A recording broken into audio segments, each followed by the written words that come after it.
ఇటీవల తెలంగాణ రాష్ట్ర ముఖ్యమంత్రి రేవంత్ రెడ్డిని కలిసి తమ సమస్యలను విన్నవించామని క్షత్రియ సేవా సమితి అధ్యక్షులు పి నాగరాజు తెలిపారు.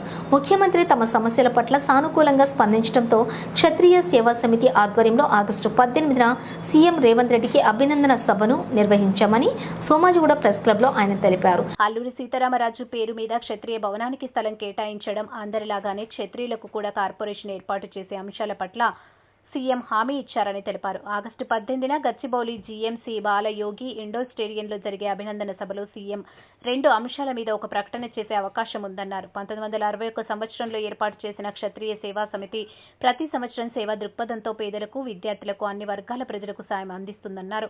క్షత్రియ సామాజిక వర్గంలో 70% ఉన్న పేదల అభ్యున్నతి కొరకు 2 తెలుగు రాష్ట్రాల ప్రభుత్వాలతో కలిసి తాము పనిచేస్తున్నామన్నారు. ఈ కార్యక్రమంలో ఉపాధ్యక్షులు రఘురామరాజు, వెంకటేశ్వరరాజు, కోశాధికారి వెంకటేశ్వరరాజు, భూపతిరాజు, రాజేంద్రరాజు, రామకృష్ణరాజు, జగపతిరాజు, గడిరాజు, మూర్తి రాజు తదితరులు పాల్గొన్నారు.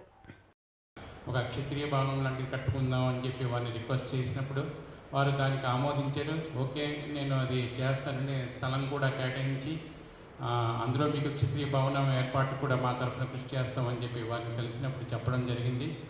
ఈ సందర్భంగా క్షత్రియ కమ్యూనిటీ తరఫున వారికి అభినందన సభ ఏర్పాటు చేసి ఇంటికి అల్లూరి సీతారామరాజు గారి పేరుని మనం ఏదైతే ఫంక్షన్ చేసినప్పుడు ప్రధానమంత్రి స్థాయిలో చేసినప్పుడు అది అంతర్జాతీయ స్థాయికి ఆ పేరు మారుమోగింది.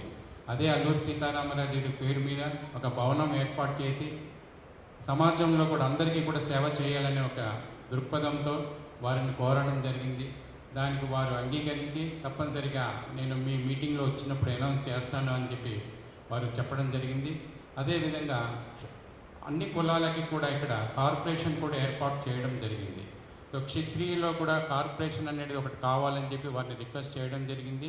ఆ కార్పొరేషన్ మూలంగా కమ్యూనిటీలో ఉన్న పేద విద్యార్థులకి, అనాథలుగా ఉన్న చాలామంది, కొన్ని వేల మంది ఇక్కడ క్షత్రియుల్లో ఉన్నారు. వారందరికీ కూడా సహకారం అందించాల్సిందిగా వారిని కోరినప్పుడు దాన్ని కూడా వారు హామీ ఇవ్వడం జరిగింది. రేపు మీటింగ్లో మాత్రం అఫీషియల్గా అది అనౌన్స్ చేస్తానని చెప్పి వారు మనకి చెప్పడం జరిగింది.